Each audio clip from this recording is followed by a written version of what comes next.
안녕하세요, 오늘 묵상. 오늘은 골로새서 1장 1절부터 8절 말씀 보도록 하겠습니다. 이제 골로새서의 시작입니다. 골로새서는 이제 골로새 지방에 보낸 이제 바울의 편지인데요. 두기고라는, 나중에 우리 볼 겁니다. 두기고라는 사람에 의해서 배달된 편지예요. 골로새 교회를 잠깐만 좀 소개를 해드릴게요. 골로새는 이제 에베소하고 굉장히 비슷한 지역에 있는 곳입니다. 근데 이제 에베소 지역에서 바울이 막 복음을 전할 때였어요. 3년 가까이 복음을 전했죠. 근데 에베소에서 복음을 전할 때 그 중에서 회심한 사람 중엔 에바브라라는 사람이 있었습니다.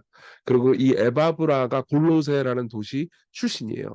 그래서 이제 에바브라에 의해서 이제 그 에바브라가 복음을 듣고 회심한 다음에 바울은 이제 골로새 지역으로 다시 돌아가는 에바브라에게 거기서 교회를 세우도록 하고, 그리고 에바브라가 복음을 전해가지고 사람들이 회심하고 골로새에 교회를 세웠습니다. 그래서 이제 바울이 직접 세운 교회는 아닌 거죠, 골로새 교회가. 근데 바울과 아주 긴밀한 연관을, 바울의 제자가 세운 교회인 거죠. 연관을 가지고 있는 교회입니다. 근데 그리고 그 골로새 교회에 좀 문제가 생겼던 것 같아요. 여러 가지로 골로새 이단이 이제 생겼는데, 그 문제를 해결하고 또 골로새 교회에 있는 사람들을 격려하고자 골로새서를 이제 바울이 씁니다. 역시 이 골로새서도 옥중서신이에요. 우리가 에베소서, 빌립보서, 골로새서를 보고 있죠. 우리가 나중에 이제 빌레몬서까지 볼 건데, 이제 옥중, 바울이 감옥에서 쓴 서신입니다. 근데 빌립보에 있을 때는 좀 다른 과목이고요. 에베소서를 썼을 때 골로새서 같이 쓴 것 같아요. 그래서 에베소서의 내용이랑 골로새서의 내용이랑 좀 겹치는 내용이 많은데, 그럼에도 불구하고 적용은 좀 많이 다릅니다. 그래서 일단은 뭐 내용 좀 쭉 보면서 우리가 이 본문을 통해서 어떤 유익을 누릴 수 있을지 보도록 하겠습니다. 하나님의 뜻으로 말미암아 그리스도 예수의 사도된 바울과 형제 디모데는, 이제 바울하고 디모데가 같이 있고요. 복음을 전하려고 해요.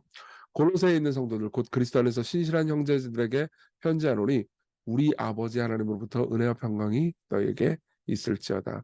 그러니까 이제 하나님으로부터 은혜와 평강이라고 말하지 않아요. 우리 아버지 하나님으로부터. 그러니까 왜 이 말을 썼을까요?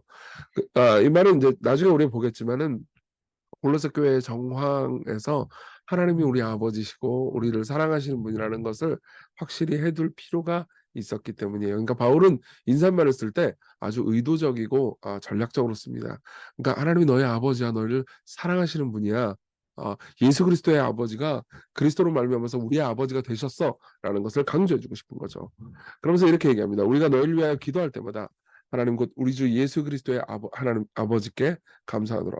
한번 더 강조되고 있죠. 우리 아버지가. 그러니까 우리 아버지가 너희들의 아버지시기도 하시고, 그리고 예수 그리스도의 아버지가 우리 아버지다. 그 아버지께서 너희들을 돌보고 계시다. 그러니까 우리가 너희들을 기도하고 있는데, 위해서 기도하고 있는데, 아버지께서 너희를 돌보시고 계시다는 것, 우리가 너희들을 위해 기도하고 있다는 것 같이 기억해라. 이렇게 이야기를 하는 거죠.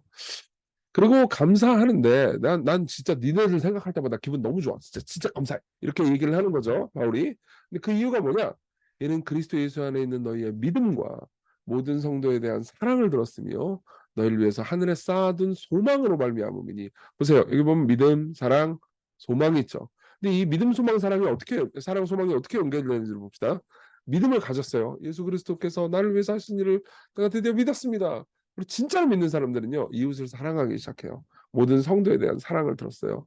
그리고 이 사랑을 계속 유지하려면, 사랑하려면 막 손해도 보고 희생도 하고 그럴 수밖에 없잖아요. 그러면 이 사랑에 대한 보상, 이 사랑에 대한 이 사랑이, 내가 한 희생이 결코 헛되지 않을 거에 대한 미래에 대한 희망이 있어야 될 거 아닙니까? 그렇죠? 근데 하늘에 이미 그 희망이 쌓아둔이라고 돼 있죠. 이게 저장된 거예요. 저장된 거. 저장돼 있는 게 있다. 난 너희들을 볼 때마다 너희들이 믿었다는 거에 대해 감사하고, 너희들 서로 사랑한다는 거에 대해서 감사하고, 그리고 너희들이 하늘에 있는 그 소망, 너희들이 그 모든 것을 확실히 믿고 있다는 거에 대해서 너무 감사하다. 곧 너희가 전에 들은 복음 진리의 말씀을 들은 것이라. 그러니까 복음은요, 항상 우리에게 믿음과 사랑과 소망을 양산해냅니다. 그러니까 제가 항상 설교 준비할 때도 고민하고 있는 게 그거예요. 내가 한 설교가 사람들의 믿음을 붙잡게 만들고, 이웃을 사랑하게 만들고, 그리고 이웃사랑으로 말미암아서 내가 삶에서 때로는 손해를 볼 때라도 하나님께서 반드시 갚아주시고 함께 해주실 거라는 희망을 품게 만드는가, 이런 질문을 항상 설교문을 향해서 던져요. 그리고 설교문을 뭐 고치기도 하고 그렇습니다. 왜냐? 복음이 그런 거니까요. 이 복음이 이미 너에게 이르매 너희가 듣고 참으로 하나님의 은혜를 깨달은 날부터 너희 중에서와 같이 또한 온 천하에서도 열매를 맺어 자라는도다. 좀 이따 얘기하겠지만 복음을 그냥 듣는 거하고 복음을 깨닫는 건 다릅니다.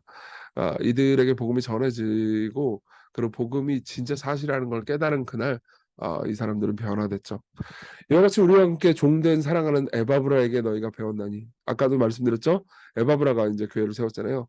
너희를 위한 그리스도의 신실한 일꾼이고 성령 안에서 너희 사랑을 우리에게 알린 자니라. 그러니까 에바브라를 통해서 이 모든 기쁜 이야기, 그들이 믿음, 소망, 사랑을 가지고 있다는 기쁜 이야기를 들었다는 거죠. 네. 자, 여기까지 본문 내용 좀 살펴볼까요? 우리 적용해 볼까요? 복음이 어떻게 일하는가를 한번 생각을 해봅시다. 복음은 기쁜 소식이기 때문에 반드시 사람의 마음 안에서 믿음과 소망, 사랑이라는 반응을 이끌어내고 자라게 합니다. 자, 보세요. 요 지금 묵상 듣는 분들을 위해서 좀 이야기를 해드릴게요.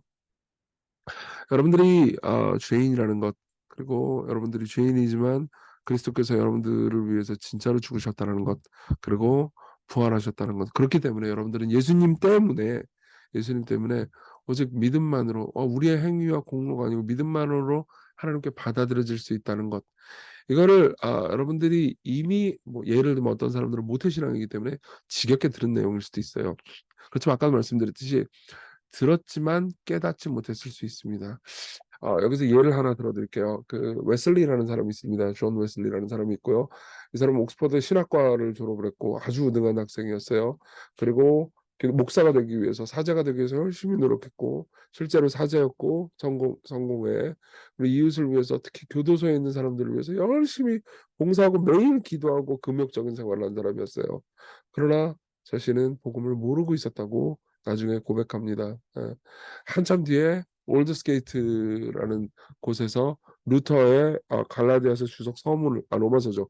로마서 주석 서문을 듣고 그때 진짜 내가 아무 조건 없이 하나님께 받아들여질 수 있구나. 내 공로가 전혀 없이 하나님께서 나를 사랑해 주시는구나. 라는 것을, 복음을 깨달았다라는 이야기를 합니다. 참 저도 놀라운 게요. 제가 이제 한 2년 전에 금요기도회 때 갈라디아서를 쭉 22번 정도 설교를 한 적이 있거든요.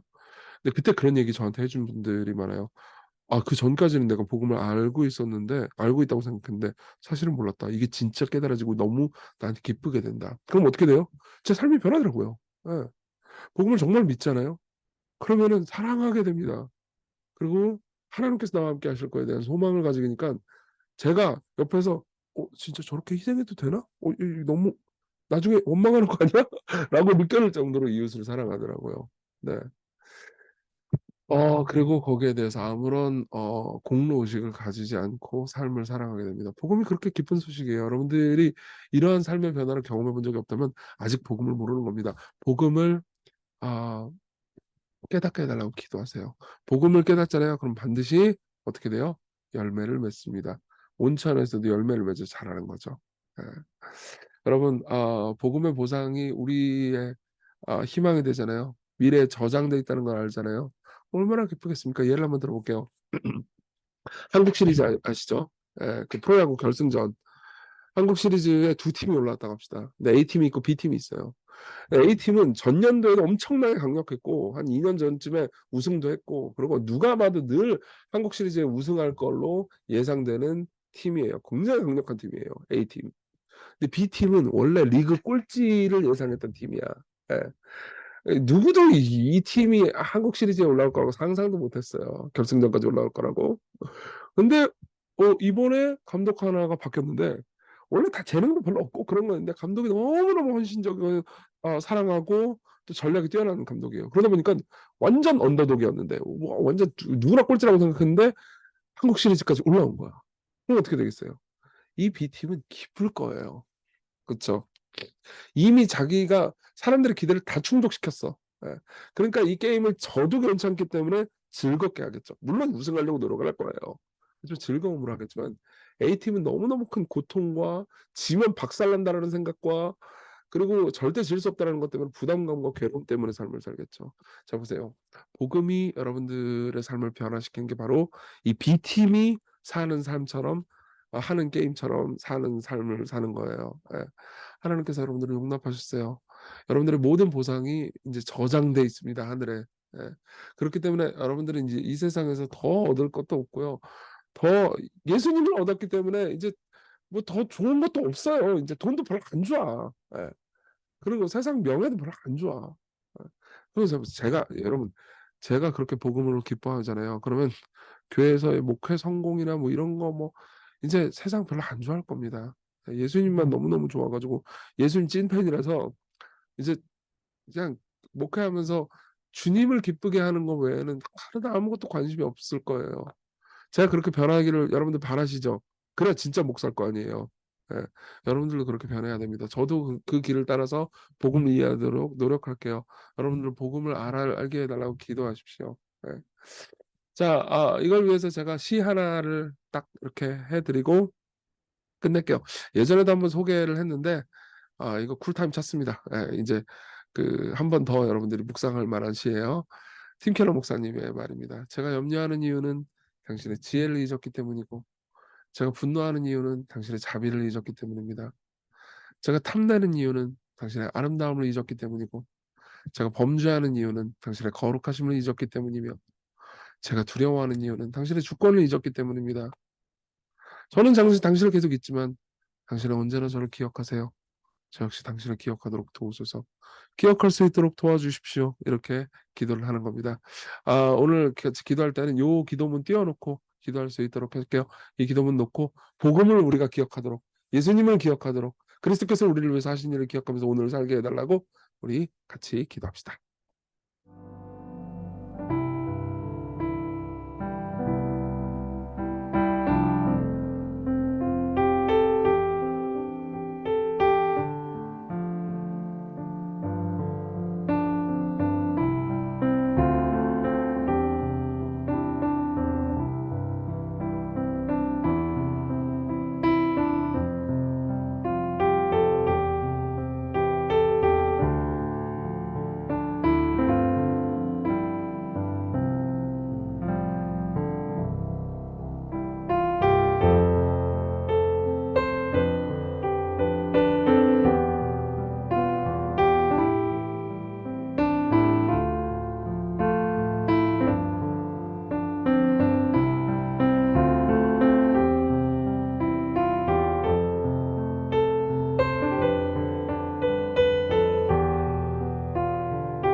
기도하겠습니다.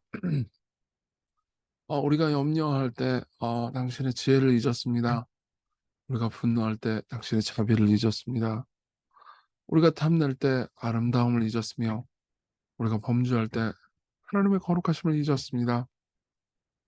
우리가 오늘 두려워하고 있다면 하나님이 모든 걸 통치하고 계시다는 것을 잊었기 때문입니다. 우리는 당신을 잊지만 하나님 우리를 잊지 않으십니다. 우리가 하나님을 잊지 않도록 복음을 기억하도록 오늘 함께 해주세요. 예수님 이름으로 기도했습니다.